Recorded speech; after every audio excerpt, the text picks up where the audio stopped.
Well, first of all, I really appreciate that you all are giving me your time, that you come here together. I hope that you will like, and then this presentation will be helpful. Thanks to Andrea too for her professionalism. She has already listened to this presentation twice, and we have gathered many times previously so that we can all understand all the terms and all the technicalities of this matter. So with no further ado, for those who don't know me, I am a veterinary specialized in animal production. I have worked in companies for animal production my whole life. Among them, there's an American company like Astro Purina. I was there for 15 years. I'm from Spain, but from 12 years ago, I live in Colombia.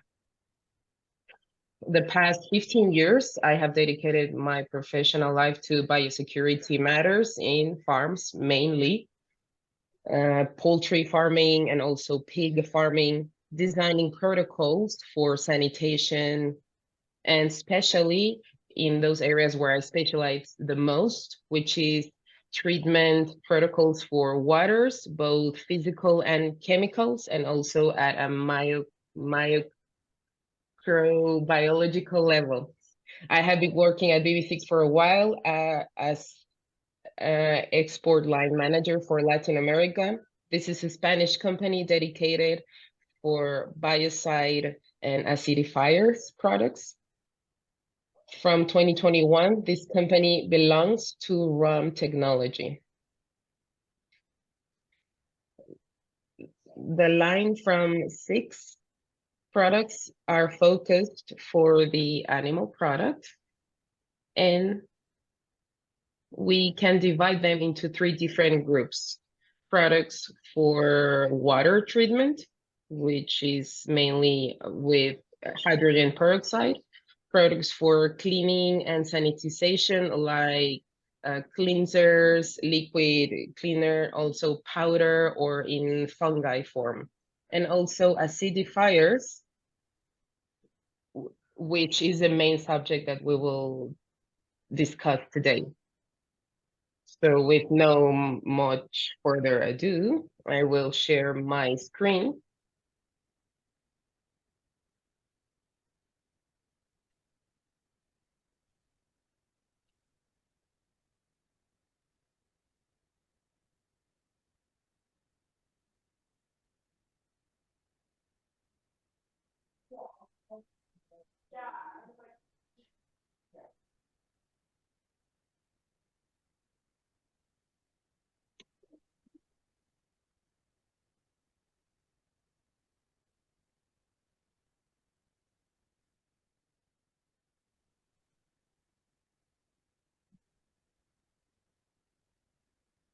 One moment, please. I'm just trying to find the presentation. Just a second.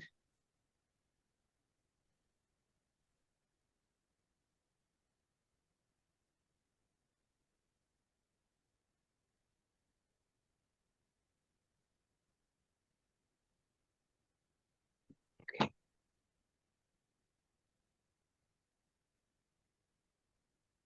One more second, please. Bear with me.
Mm-hmm.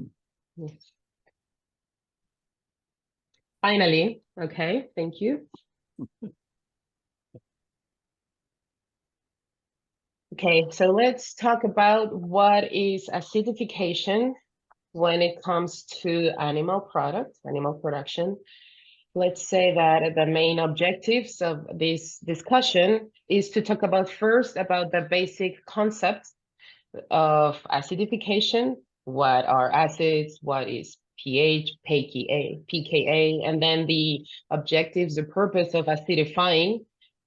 We were talking about like what's gut health, dysbacteriosis, also the types of acids that we have on the market for acidification in water, and then the Zix product lines, which are Azix Forte and Azix Plus, and then some recommendations that we will give towards these products. So let's say that when it comes to concepts, first of all, we will talk about what is an aqueous solution, which is mainly a liquid mix containing one or many substances dissolved in water. Let's say that water by itself is a solution, an aqueous solution that depending on whatever it goes through, it will absorb or gather different ions that will give a specific characteristic to this water. Like rainwater is a water that has no ions. There are no ions there. At the moment when it falls in the ground and it goes through different sections, this water becomes ionized, and then the balance, the ionic balance begins. And then each type of water has a specific characteristic, different characteristics. Water by itself is an aqueous solution, okay? So this is the first concept that we have to take in mind. Then an acid is a substance with the ability of releasing hydrogen ions in one solution, meaning the previous aqueous solution we were discussing before, if we introduce an acid, then this will release hydrogen ions and it will give a specific characteristic to this aqueous solution that we previously had.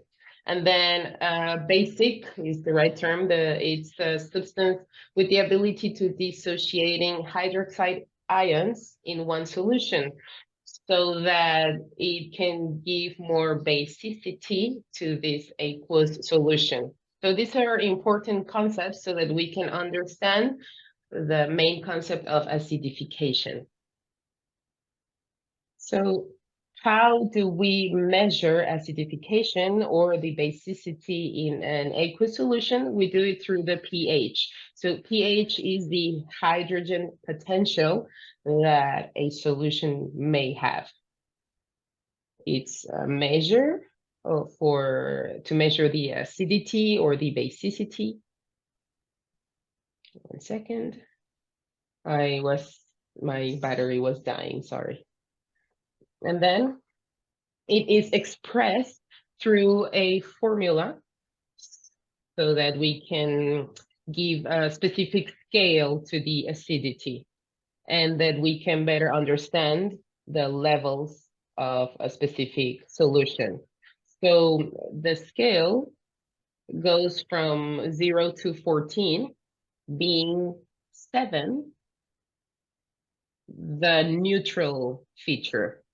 Let's say like an aqueous solution that has 7 in pH, it means that it is a neutral solution when it comes to acidity. So from 7 and then down, the solution will be acid. And then from 7 up, the solution will be basic. Some call them alkaline. In my case, I don't like that term because alkalinity is a different concept when it comes to water. But okay, then what is an acid aqueous solution? This is a solution that is capable to acidify? Not really, because it's not an acid, it's an acid aqueous solution, it's important to take this into consideration. Another important concept within acidification is the pKa, which is the acid strength measure. It's the ability that an acid has, the strength that an acid has. The pKa describes the ability that an acid has to give those protons, hydrogen protons that we previously mentioned. pKa small is related to a strong acid, and a pKa more elevated is linked to a weak acid. We will continue talking about this when we talk about the types of acids. So what is acidification? It is the incorporation of acids within an area with the purpose of reducing the pH. It can be used to reduce pH in concentrated for preservation in animal product, for a better digestibility as well. It's also used for silage to help a forage lactic acid fermentation and for maize preservation too.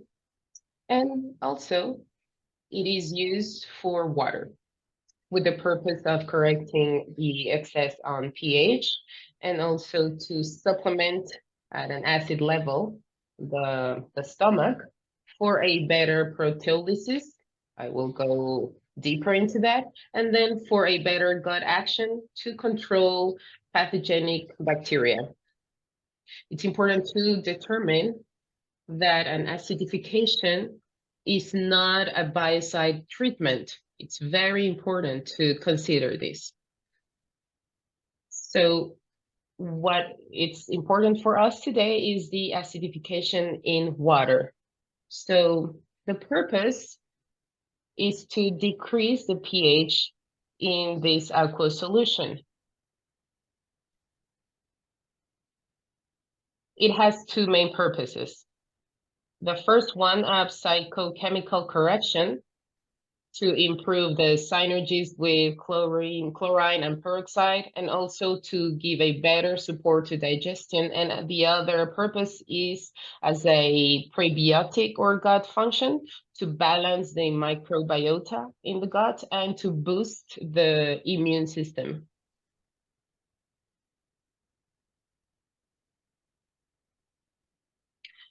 I can't emphasize this enough. This is not a sanitization for water. This is a treatment to correct pH in water. Sometimes a lot of people get confused. They think that acidification means sanitization, but no, there are some components that are being used, but it's not the same. Okay, so we were talking about a psychochemical correction in water. Mainly, there are three purposes. First, correcting the excessive pH in water to allow the chlorine doing the biocide action.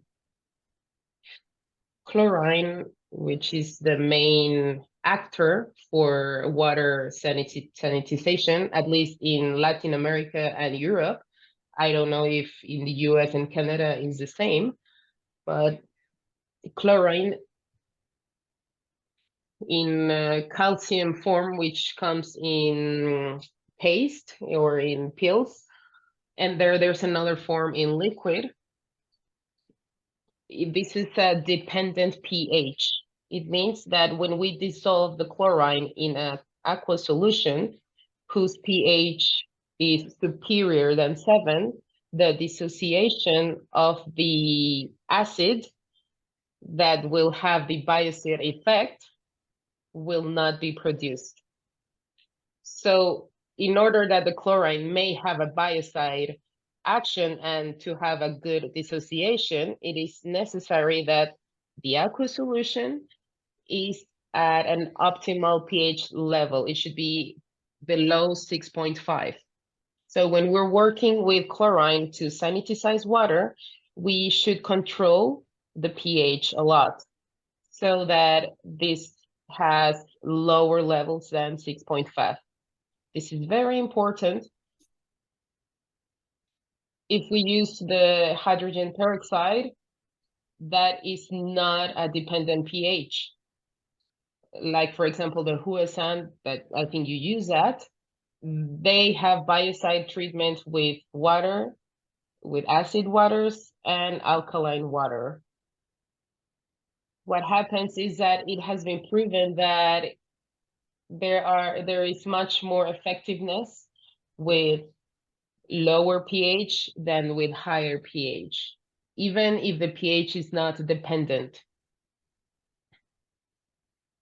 Another objective for water correction is to favor the nutrient enzymatic digestion for a better use of the food intake.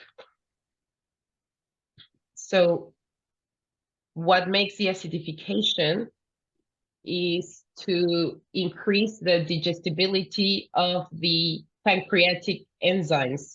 Normally the pancreas, it segregates some enzymes, proenzymes, which is the zymogens that are not active, and these are become active once they enter in a solution with low pH.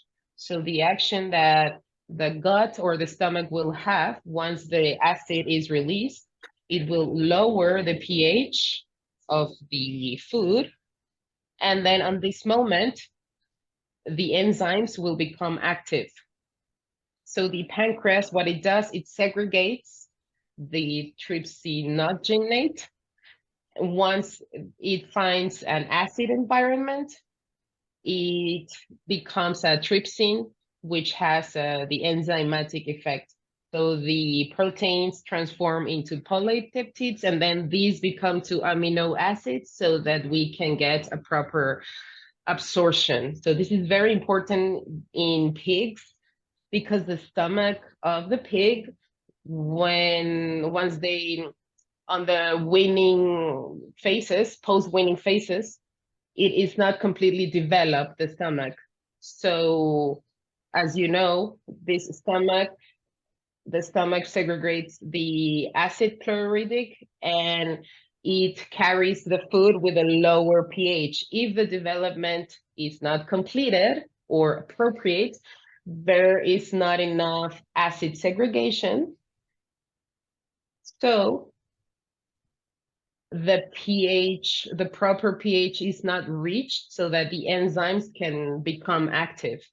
So normally the diets that the suckling pigs are hyperproteins. If there is not a proper proteolysis, what may happen is that these fermentations, the fermentations will not be produced into amino acids. And then on the cecum, it could provoke dysbiosis and other infections. And a third function of acidification to correct the psychochemical status in water is a stimulant function. It stimulates the salivary glands to favor the enzyme for salivary amylase, and then to produce predigesting of starches in diet. It also stimulates the taste buds that can help favor like the food intake and the appetite for water and for food. Then the animal would, of course, have more intake. And then it will also favor the pancreatic secretions that I previously mentioned. So these are the main functions or purposes of correcting the water. Now, when it comes to prebiotic gut function, the main function is the intestine acidification. Not all acids have the capacity to reach the intestine, but what will favor this is that the beneficial bacteria, they should be the majority facing the pathogen bacteria. we will go further into detail. Okay, so far for the basic concepts, do you have any questions, any comments so far?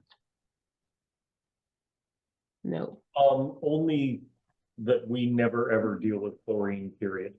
We are strictly Huasan and hydrogen peroxide based. That's the only comment that caught my eye.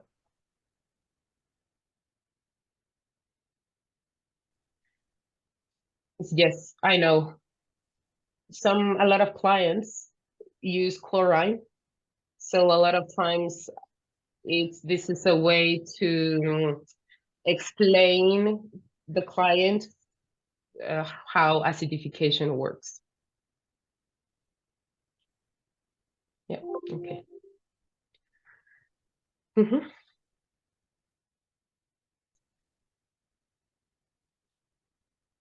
Okay, so let's continue with some concepts, and we will talk about what is gut health. 4 concepts, basic concepts to understand what happens in the intestine of animals and why acidification is important when it comes to gut. So for the gut, the main function is the essential nutrients digestion and absorption. A lot of researchers have proven that the digestive system is very important, and the integrity for the tract is very important for a proper productivity and an optimal productivity. So gut health was defined by the veterinary Dr. Pedro Villegas, a famous Colombian doctor. He is teaching at the Georgia University, and he specializes in poultry farming.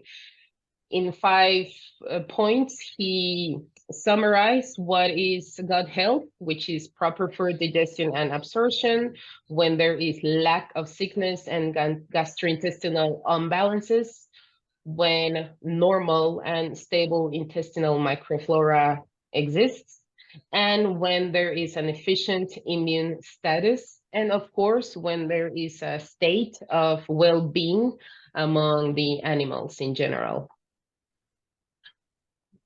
So the small intestine has several structures that increase their surface. It expands the available area for nutrient absorptions, which are the intestinal villi, and the crypts that exist, which are openers, like tubular openers. And then the villi are covered with a cellular layer called enterocytes, which are the main responsible of generating the mucus on the intestine that avoids adherences of microorganisms. Like the enterocytes are mainly the responsibles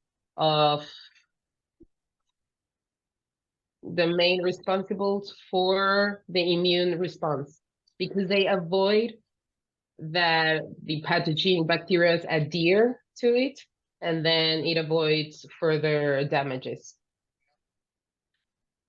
Let's say that within poultry, there are high numbers of intestinal villi and epithelial turnover rate very high.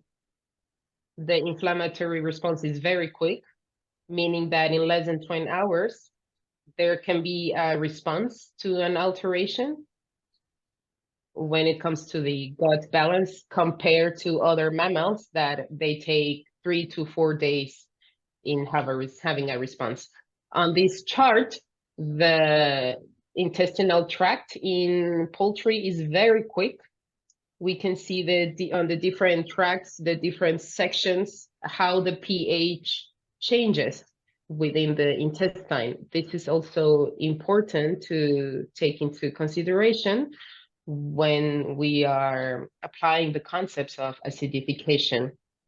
Like in suckling pigs, on these pictures, we can see how the stress may cause an important damage on the villi. On this picture, we see the intestinal villi before pre-weaning and then the villi post-weaning, how the stress causes this damage as well.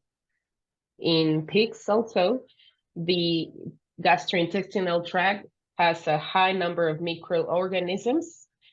This is a value which is 10 times higher than the numbers of the cells in the body. The microbiota is formed approximately by 100 trillion of microorganisms. Over 400 of bacteria of species stand out, like viruses, fungi, protozoa, amoebas.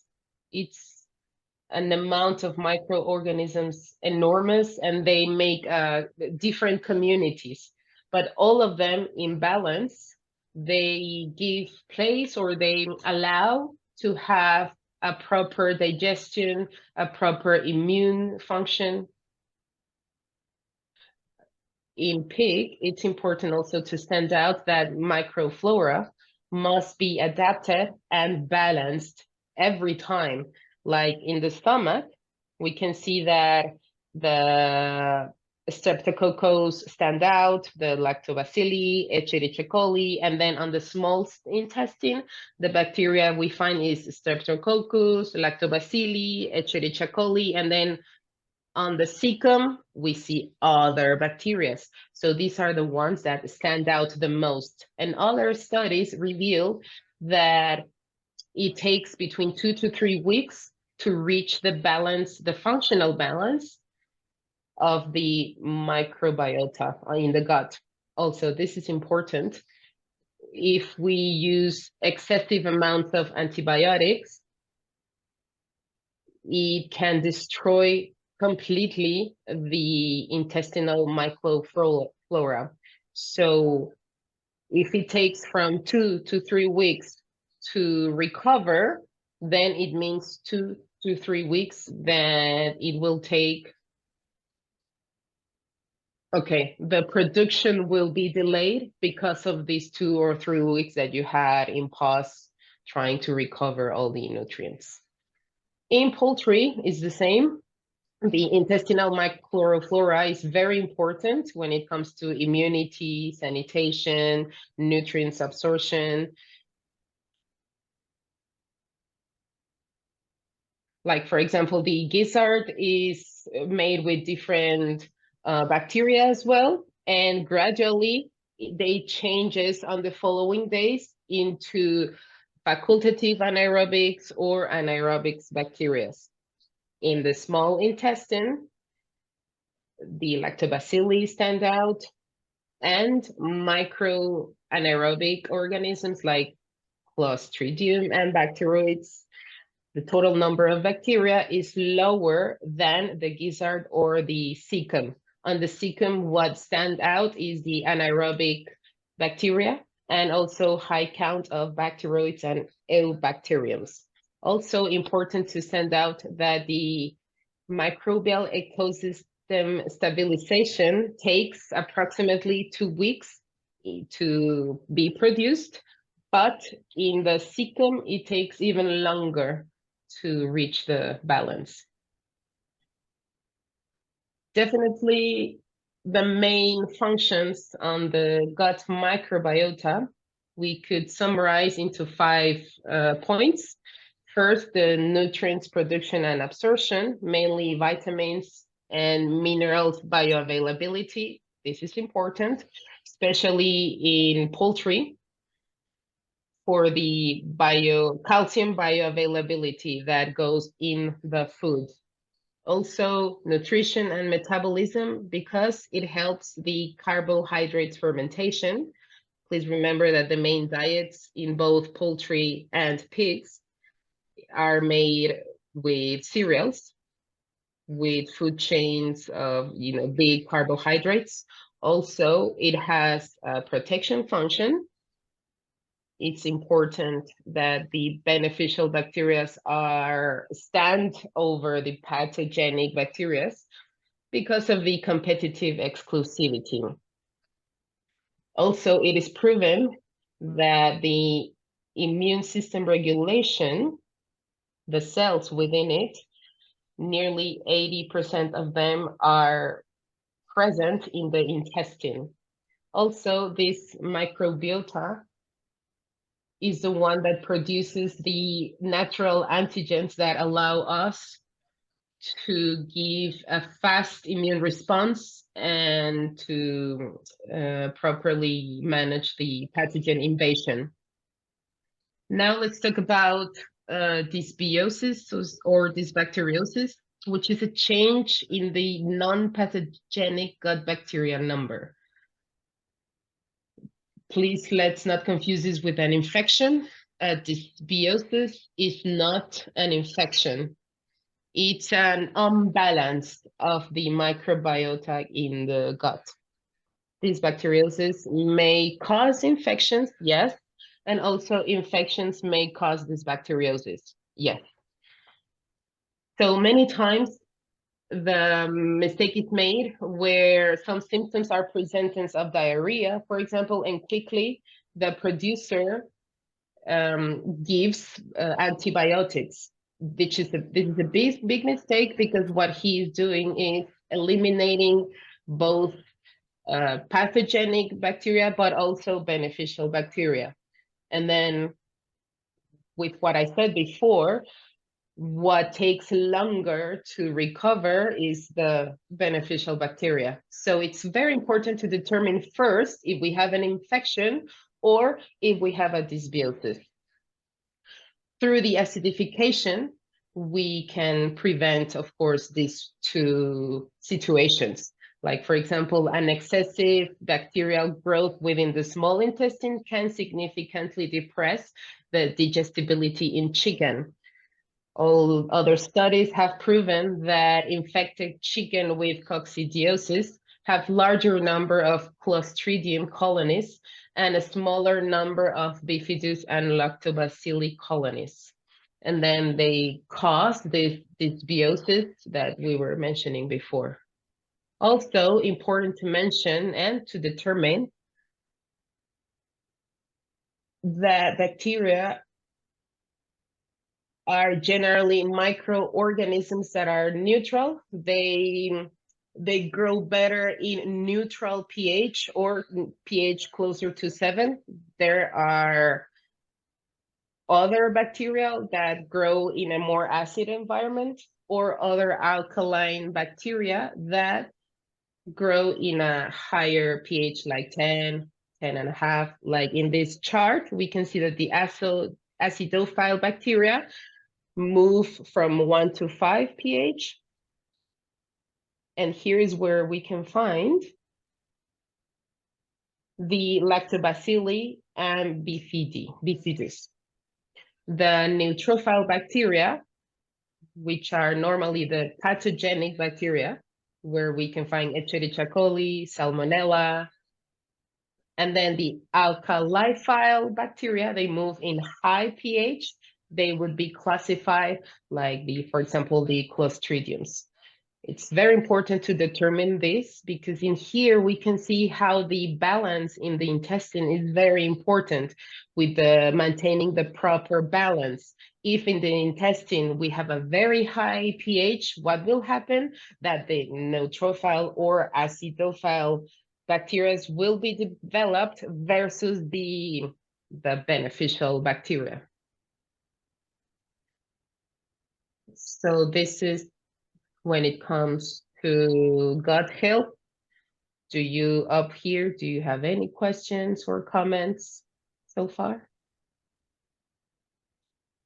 Oh, good. Okay.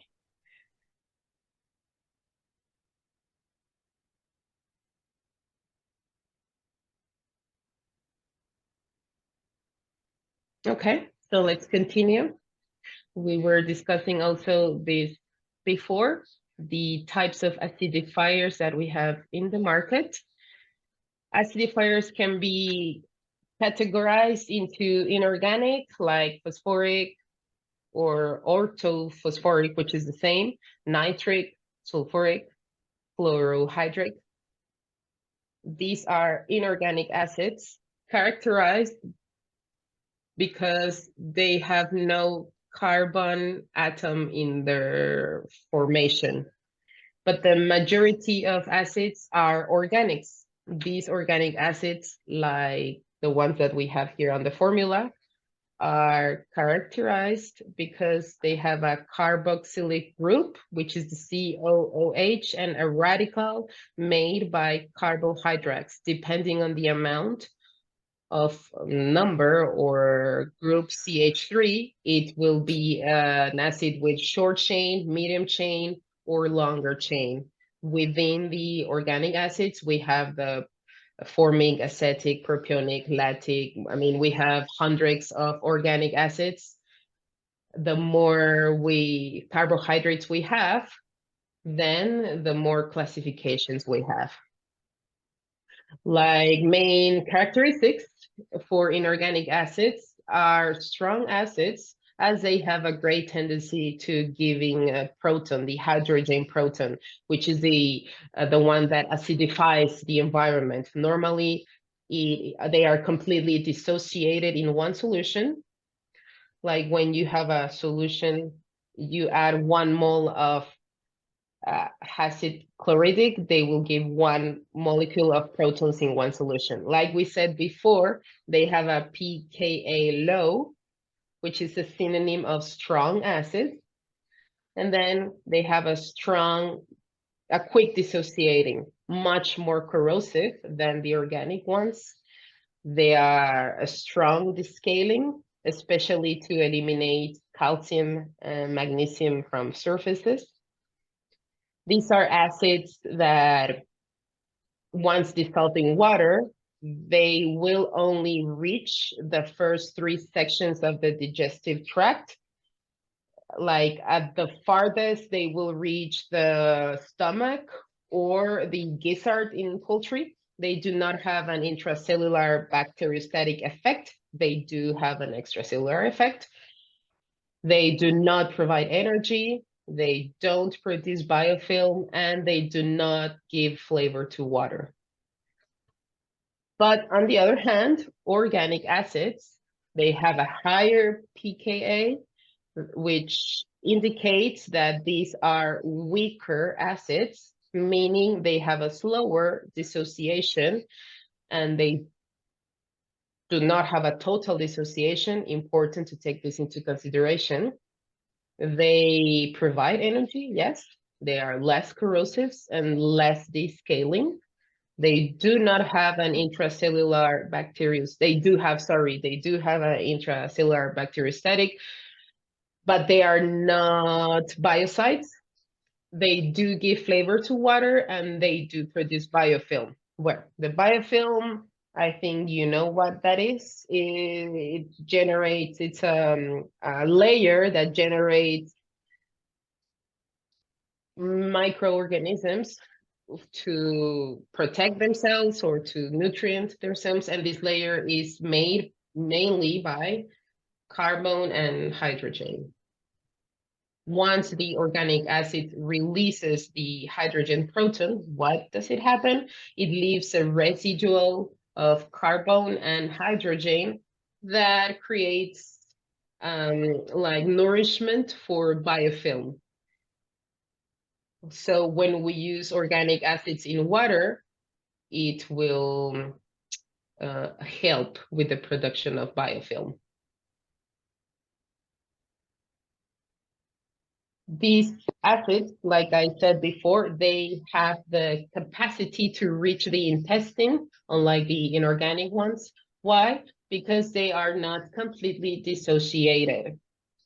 So in the intestine, they create a beneficial environment to develop the flora made by lactobacillus and bifidobacteria, the acidification of the intestine content, and acting as a barrier for pathogenic microorganisms and promoting the proliferation of lactobacilli. Why? Because this acidification avoids this level of pH so that the pathogenic bacteria don't produce. It increases the nutrient digestibility.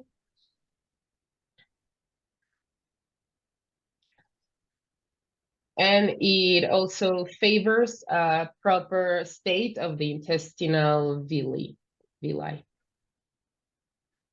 So the main acids, organic acids that we can find in the market we have the acetic acid, also known as ethanoic acid, or methyl carboxylic. This is the main use because of the cost and the accessibility, but this is an acid that has a very high pKa and it has a low dissociation. Formic acid, this is the one that has the least pKa within the organics, is the simplest of the organic acids. It can really become dissolved in water. There are a lot of studies that prove that the use of the formic acid at a acidification level helps to control bacteria such as Escherichia coli and other bacteria. And it also affects very little the beneficial bacteria like the lactobacillus. Also, the propionic acid, that we can find this a lot in the market. We don't use this a lot for acidification in water, but for acidification in food. It has a high power anti-fungi power, but it gives a very bad taste to water. The esters in, sorry, one second.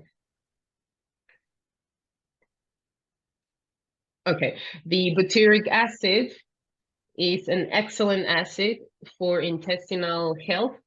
It is formed in the colon by fermentation of carbohydrates. The problem with this acid is the bad smell. It has like buttery, bad smell. So when we add this to water, animals reject this one. So we have been lately working a lot with esters so that this can help add a better taste to water. We use this sometimes when we want to acidify concentrates.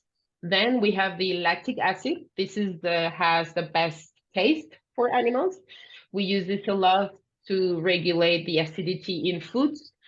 Foods like dairy products too. For beer, we use this too. It's a very good acid to favor the flavor.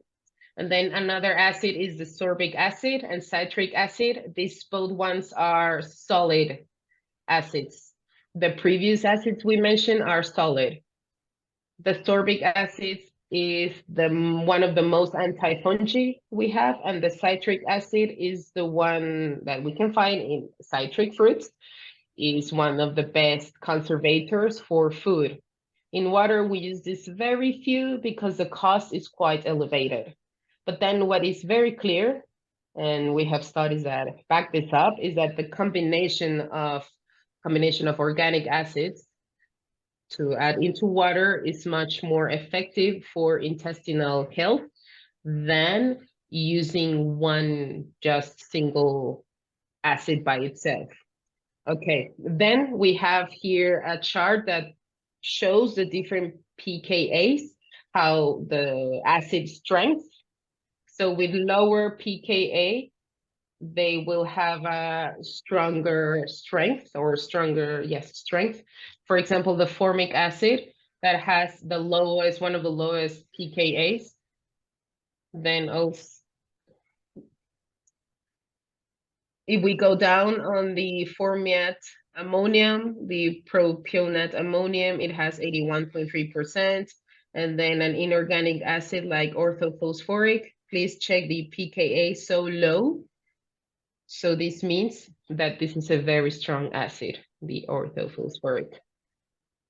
So that we can understand the antimicrobial mechanism of the acidifiers, there are two ways.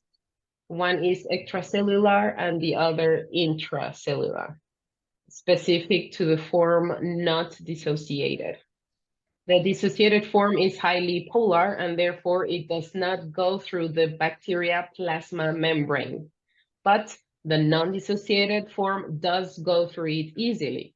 It affects the metabolism of the microorganism. So in a chart, we can see it here. We can see how the phosphoric acid is completely in a solution, becomes dissociated. One dissociated is incapable to go through the plasmatic membrane, but the organic acids in their not dissociated form, we have said that they are not completely dissociated in water. They are capable of going through the plasmatic membrane. And once inside of the cytoplasm of the microorganism, we can see how the release of the hydrogen proton, and then it causes the pH to become lower. And in here, this is where the energy bombs become active.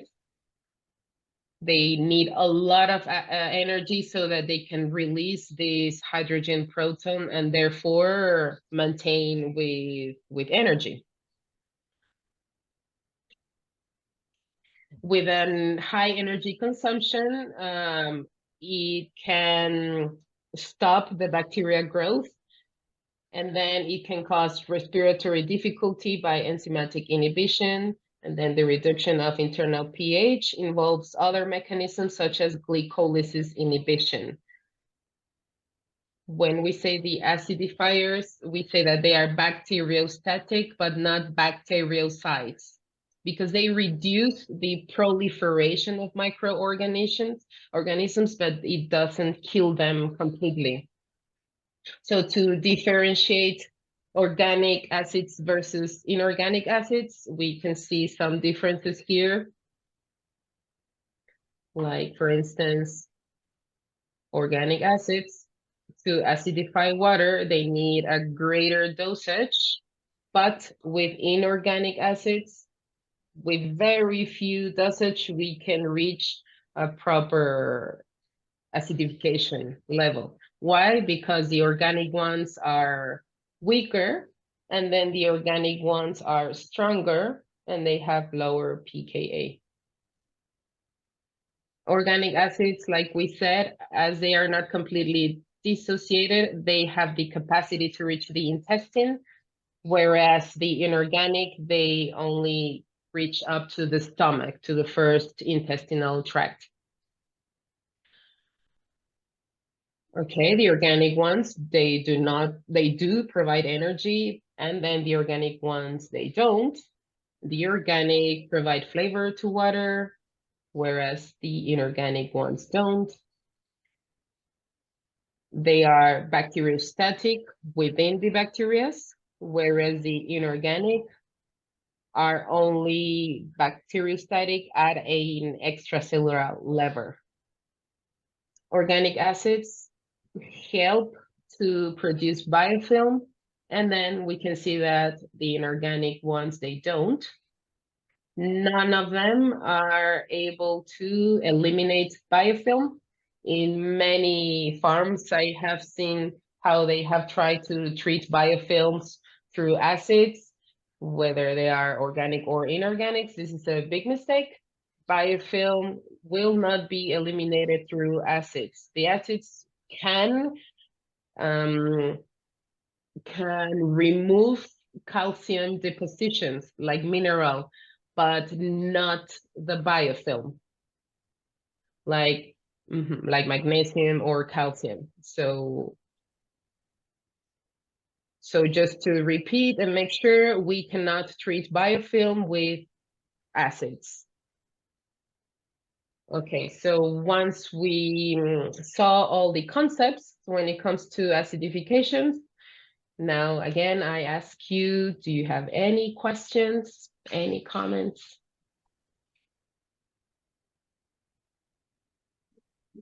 Obviously the preference is in organic acids, and I know we moved through that fairly quickly. If you're going to pick an inorganic acid for acidification, particularly in poultry, what would be your preferred organic acid.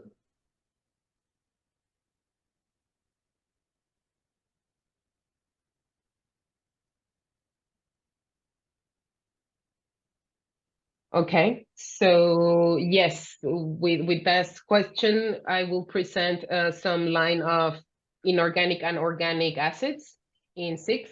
If you want now, I can explain to you when you can use one or others. Like Oh. an inorganic acid, the most used one at a general level to treat water is the phosphoric acid. That's fine. I'll wait. Sorry, I didn't mean to get ahead of the queue.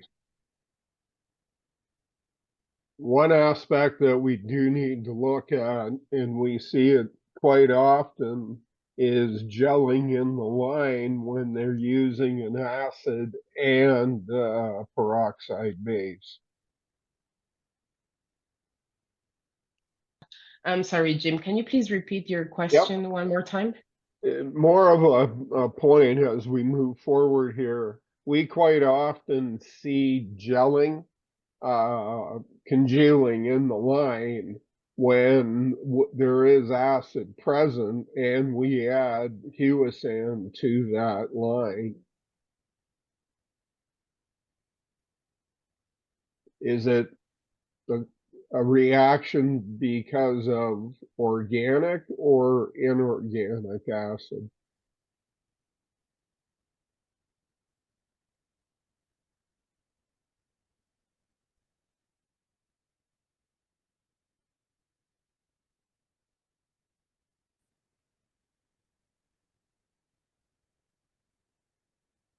We have seen that where the temperature is over 90 degrees in poultry barns, where we seem to see the gelling.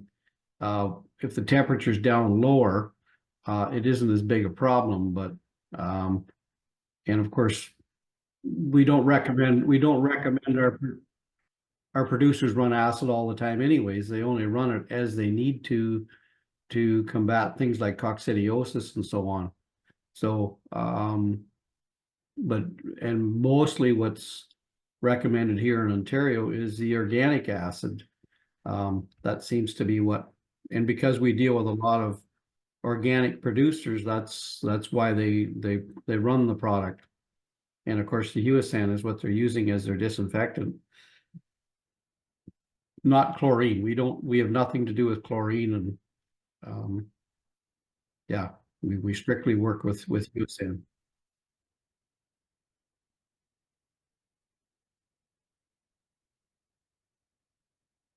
Okay, so let's say that one of the consequences of using acids in excess is what I previously said, the the production of biofilm. But I will show you when we combine huasan with an inorganic acid, it will avoid the formation of these gel solutions in the pipelines.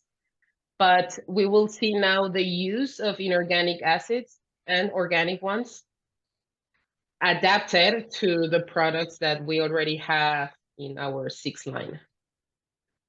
So if you're okay with it, if there are no further questions regarding concepts, I will move on to the products and then the recommendations and proper uses.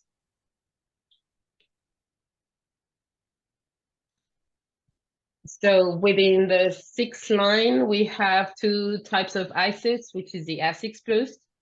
It's a combination of organic acids, and the acid Forte is an organic acid mainly. So here we have the composition of Azix Plus made with formic acid, phosphoric. It is stabilized with ammonium formate and ammonium propionate. It also has a 10% of lactic acid, and it has a nucleus enterosix made with zinc sulfate, essential oils from oregano, and citrus flavonoids. These will help us to for the intestinal health.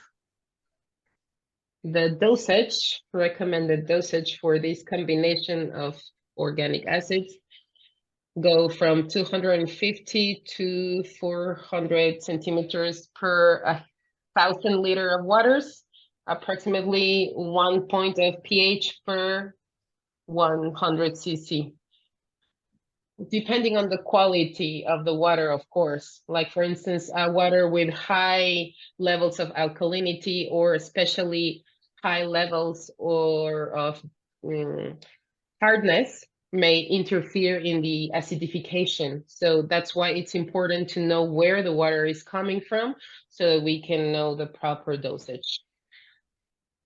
One of the advantages that this product has is the prebiotic action, amazing prebiotic action it has, because it reaches the intestine and the safety of the product, of course.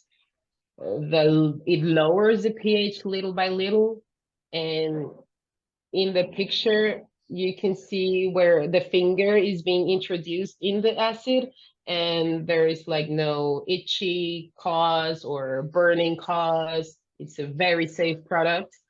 You can even apply 3 liters per 1,000 liters of waters, and there will not be any accident or no problem caused. It's a product that is very recommended for dysbiosis and also for improving gut health, like when we have problems like the Escherichia coli and Salmonella. This gives amazing results. And then we have the Azix Forte, made by a 70% of orthophosphoric acid or phosphoric acid, and then a 10% of formic acid. It's one of the inorganic acids that most concentrated that we have in the market. It means that this concentration, that very, very low dosage, like from 50 to 100 cc per 1,000 liter of waters, you are able to reduce the pH in a very quick fashion. So important, when we use this product, we have to do the pH, to implement the pH curve. This curve means that you introduce small dosage of the Azix Forte until you reach the desired pH level. This is very important because it's a very strong acid. If we go higher in dosage, we could reach a pH of even 1 or 2, which that is not very convenient either. So to recommend a type of acid or other, it depends actually on the objective or the main purpose that we have.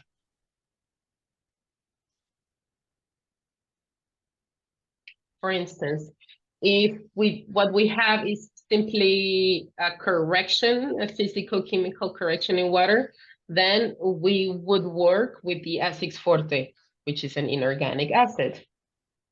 It will give better profitability because it needs a little dosage. We will reduce the pH and we will not generate any biofilm. And we can use it continuously with no problem.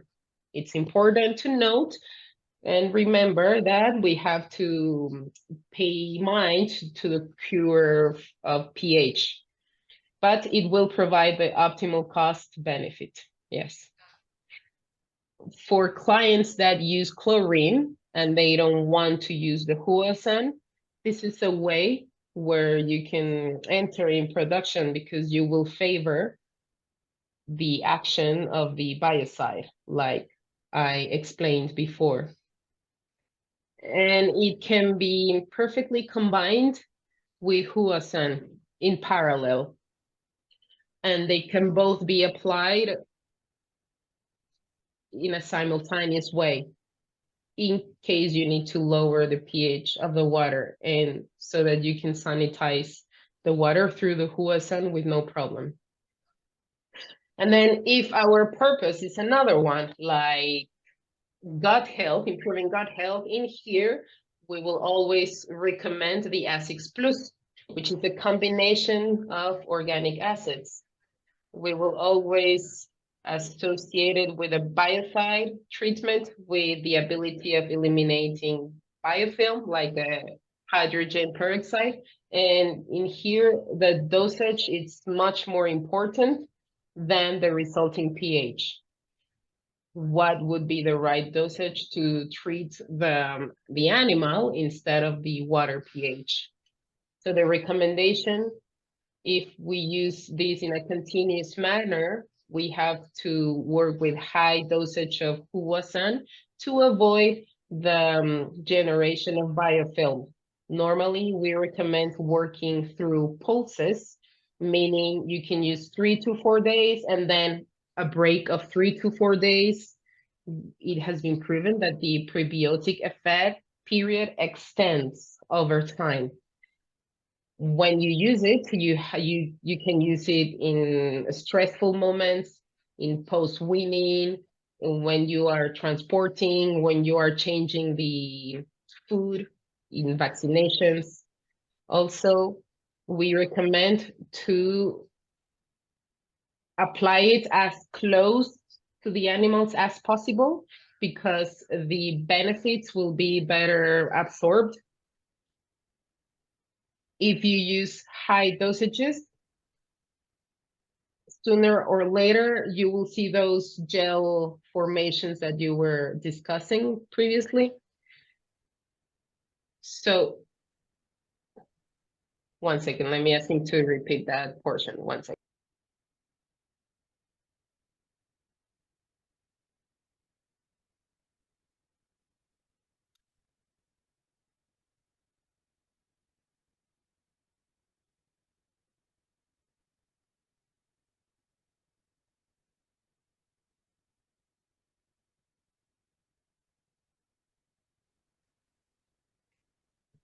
This will avoid to make the pipelines dirty.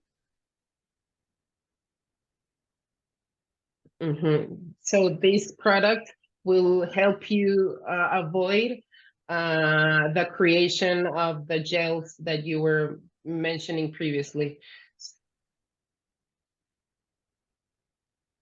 When you use with high quantities and with a long period of time, it will favor the generation of biofilm. So that's why it is important to really manage and apply huasan at high dosage so we avoid the creation of biofilm or the gelous substance. Azix Plus has a formula of copper sulfate. This copper sulfate will favor that these radicals of hydrogen carbon after the proton release, the copper sulfate will catch them and will avoid the formation of biofilm. But you cannot also add a lot of copper sulfate because it will give some flavor to the water and therefore it will result in a poor water consumption of the animal.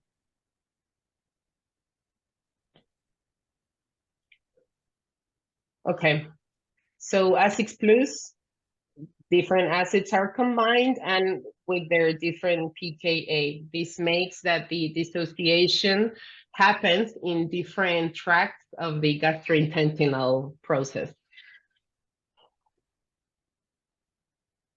In this matter, I'm not worried about the water acidification. This is a tool for gut health mainly.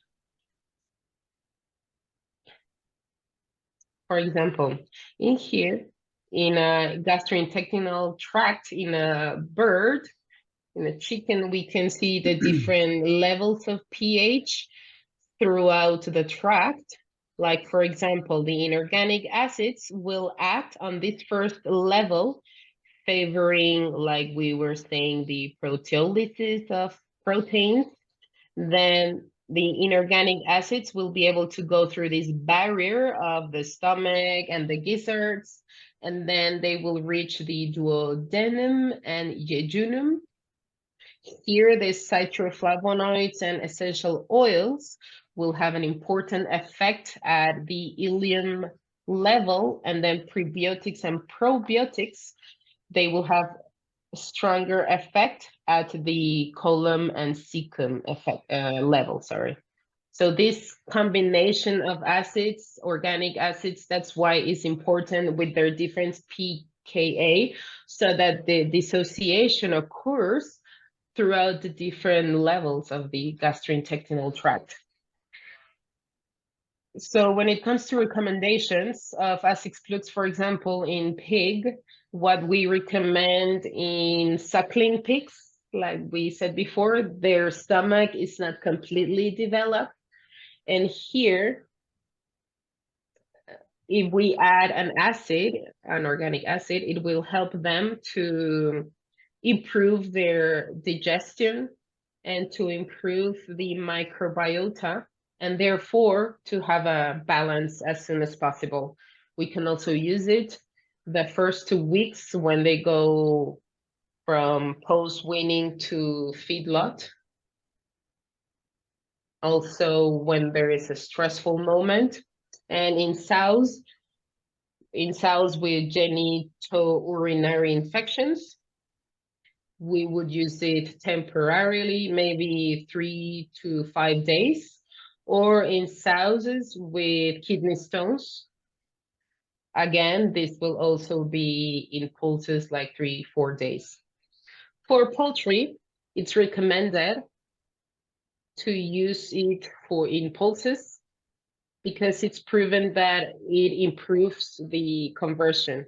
An organic acid in poultry is not very recommended to use it continuously, because especially we have to consider that if we produce an excess of acidification at an intestinal level, it is possible that the absorption of the nutrients at an intestinal level is done through the bloodstream. So if the acidification in the intestine is too high, it's possible that the blood could absorb part of these acids not dissociated, and therefore they will lower the pH in the blood. It will lower the pH in the blood, so that it works correctly, the blood needs to be at a neutral level. So it will lower it. It will quickly, we will have like the red flags showing, and some effects, blockage events will cause. So a lot of calcium will start to be produced. If we produce big quantities of calcium, then it will create a deficit of the proper formation of egg, for example. So if we do an excess of inorganic acidification, it will give us as consequence eggs with very weak shell. This was very technical, guys. I don't know if my ideas were properly. 1 second. The last portion, was it clear? I apologize. Was it clearly conveyed? Yes, with the hardness of the shell and of the egg and all of that? Yep. Yes, okay. Yes. Just making sure. Thank you.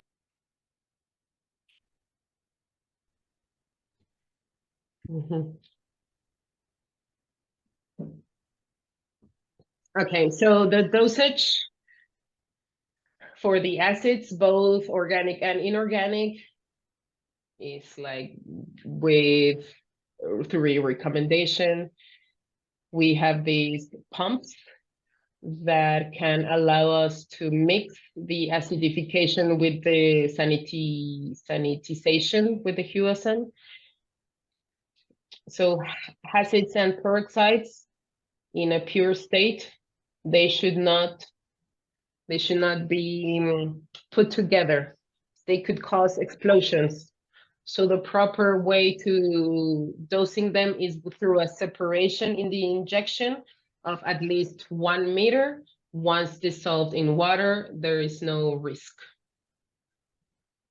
Okay, so as a summary, we could say that the organic and inorganic acids, we will select them depending on the purpose. Azix is organic acid combination. It improves for intestinal health. You should apply it closer to animals.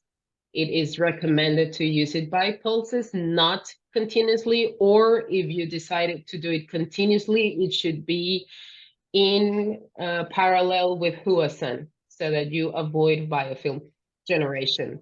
The Azix Forte is an inorganic acid. We will use it to correct the pH on drinking water. It stimulates food intake and also water intake. And we can use it either near or far animals, that is independent, and we can apply it continuously with no risk. And finally, Huasan, which is the hydrogen peroxide plus silver. You know this one. You can use this for water sanitization, and then this helps us to remove biofilm.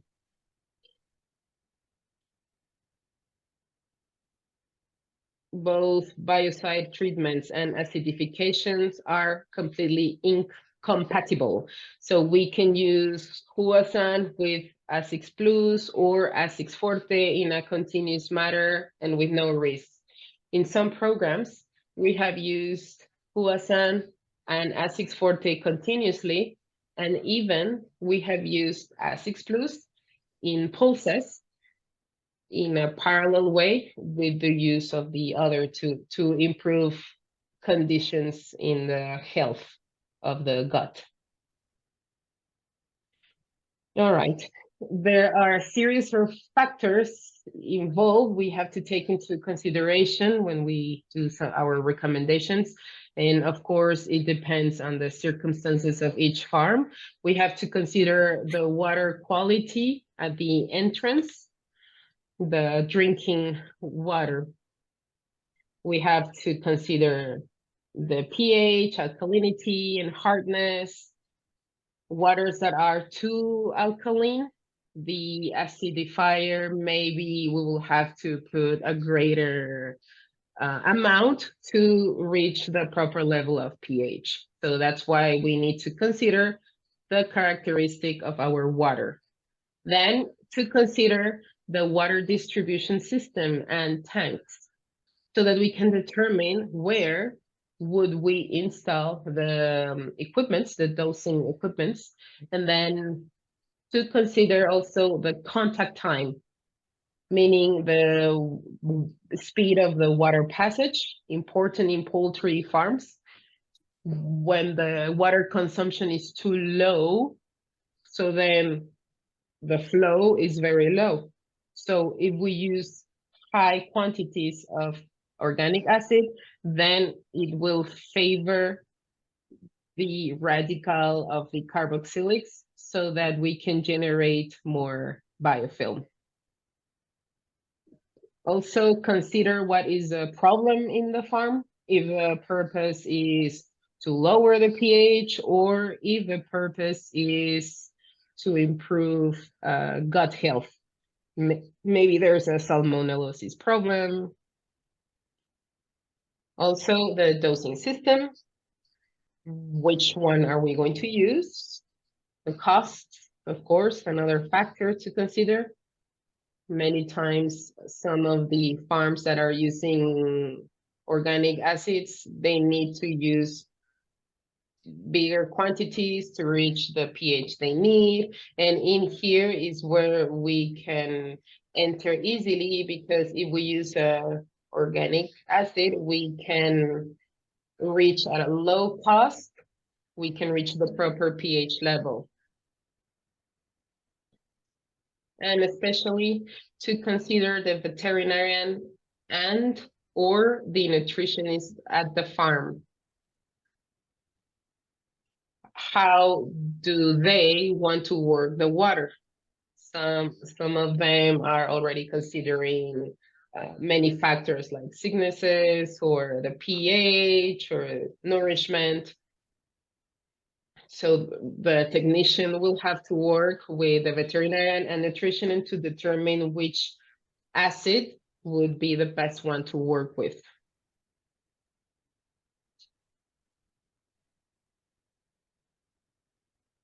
Okay. In here, my presentation is finalized. Do you have any question about the products? I am all ears. Do we have any studies that are actually done by universities or research centers using these products that we can use when we're out selling the product?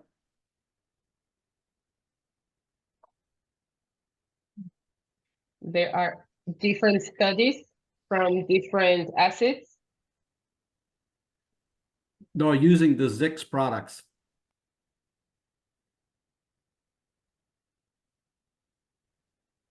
No, we don't have, I don't know if Carlos is here, I'm not sure, but So no university or no research center has used these products to test them to see their validity, or do we have on-farm studies that we can take a look at?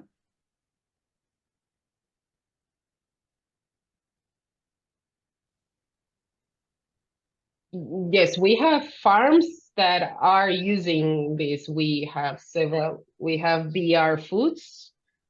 It's a Brazilian company. It has 500 sows, and in the post-weaning phase, they are using Azix Plus. Okay, in the poultry industry, do you have anybody using it that we can get some data from?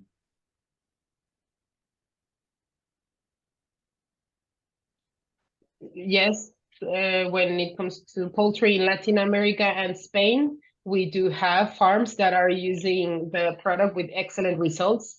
What happens is that some of the producers are a bit jealous on sharing information about their production. Okay. I've heard that before.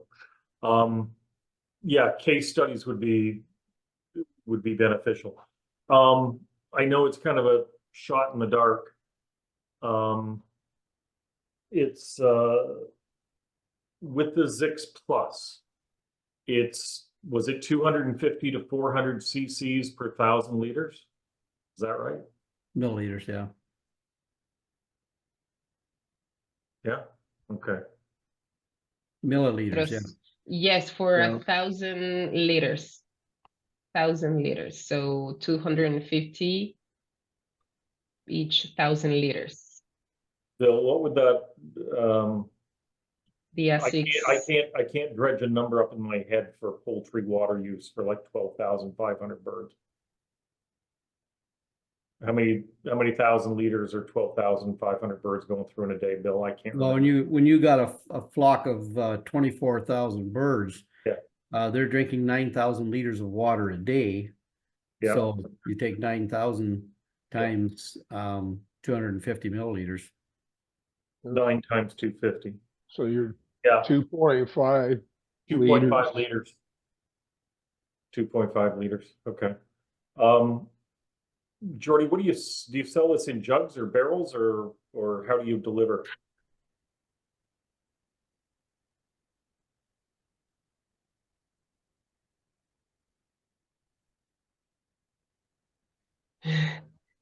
Azix Plus has presentations of 20 liters, well, 20 kilos.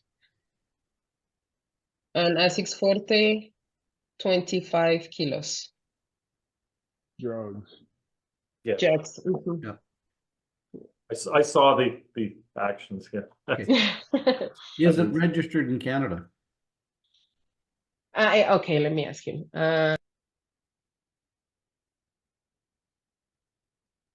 Not yet. We are first introducing the product. In case you are interested, we would begin the registration process. Do you think If an acid, while do you think an acid requires registration, Bill? One second, he's still speaking. He's saying that if while the company is registering the brand, if at the same time you want to run some tests, we could even send some samples so that you can run tests and see how the product works. And I'm sorry, you had a question. Yes, David? No? That was internal. I was just saying. Oh, Bill, sorry. Okay. No, it's okay. I was saying, do you think an acid needs registration? I'll have to find out. I think they do. Yeah, I'm not sure. Especially when it's a combination of acids, David. That's, It's Yeah. one thing. It's one thing when it's just one acid. That's a whole different thing. But when you've got this is a mixture they're selling, not a single acid. Okay. Right, because I was looking for the registration on that citric that we got Yep. last month and I didn't see it, but Well, yeah. there good isn't one. point, No, good it point. doesn't This have is- to be.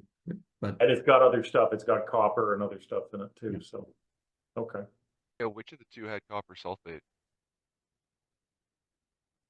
Sorry? One of them had copper sulfate, no? Yeah, it did.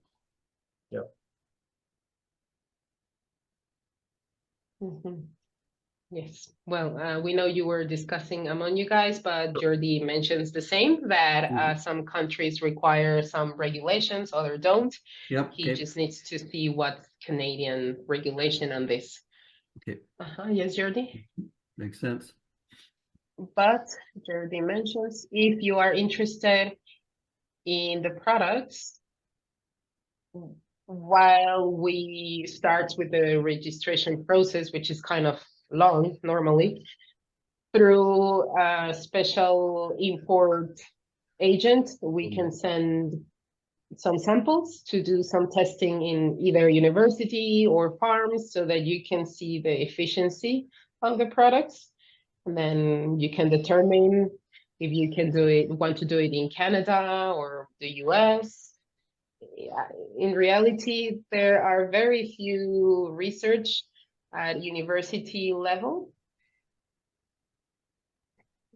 The research we have, it's in a very general level, but not in like with specific brands or like specific products.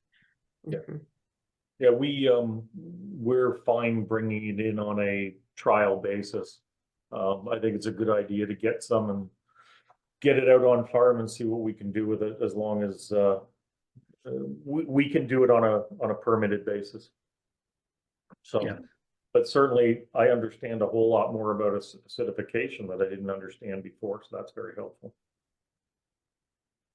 can we get straight copies of the presentation, the PowerPoint? Yes, Okay. yes, I will send it via email, via WeTransfer. I will send this to you. Good. Perfect. Thanks. Yeah, it would be interesting to try it. We do have some situations where I think we might be able to apply it. You know, we've got a lot of our producers that don't use any acid at all and are turning out really, really good numbers, especially in the poultry industry. But you know, there's always that situation where it could be used, that's for sure. It's a little inside baseball, but I could see this as a vet product. Because the veterinarians want to have products that they can sell, and if they're hyping acids, Yep. this is a unique product that they could sell. Yeah, our main competitor here, the Pure Oxy crew, plan with acid in their entire program as well. So we do see that as a competitive factor here. Yeah. No, it's been very interesting. Very interesting. Good. It's been good. Yep. Thank you. I appreciate it, says Jordi. Okay. Nope, that's good. Today, acidification has become like a fashion, we could say. there are very few producers that have technical studies, and a lot of people use organic acidifiers with just one single product. Maybe they use the acetic acid. We can use it. We can also use another organic acid, but with very little technical knowledge. So these are products that mark a difference, and when we use it in farms with our experience, the results are very good. Especially today, nutritionists are recommending acidification. Yeah. So this is a product that has a very like easy entrance on clients, because it's like a new thing that is becoming important among farms. Yeah. There's certainly a lot of talk. Yeah. There's a lot of talk. And there, we've The steered cost away. factor, I guess, would be a big one for us. Who, is- sorry? The cost factor, Yes, yeah. Yeah. Is what, you know, we're Um, shipping acid from Spain. Yeah, yes, yeah. Yeah, well, unless they come up with a, no, it's very interesting and In- Shorty's talking. In the end, the cost is not as important. I mean, I know it's important, of course, but in the end, you can see that the results are far greater than the cost. For example, I have found farms that use acidifiers like very, very economical, very cheap, but they have to use high dosages. So you have to evaluate the treatment cost, right? Yeah. Mhm. Jordy's never met a Hutterite yet. obviously, there's no Dutchman in Colombia. This is, Andrea, this is what we say every single day in our business, because Huasan is the most expensive product in the marketplace, but we still win every day on results. So we are familiar, Jordy. We're very Yes. familiar. Very. Okay, thank you. Yeah, thank you for your time. It was good, very informative. Andrea, you did a fantastic job. That was brilliant. Yes. And Jordy, Appreciate it. wonderful to see you again, Jordy.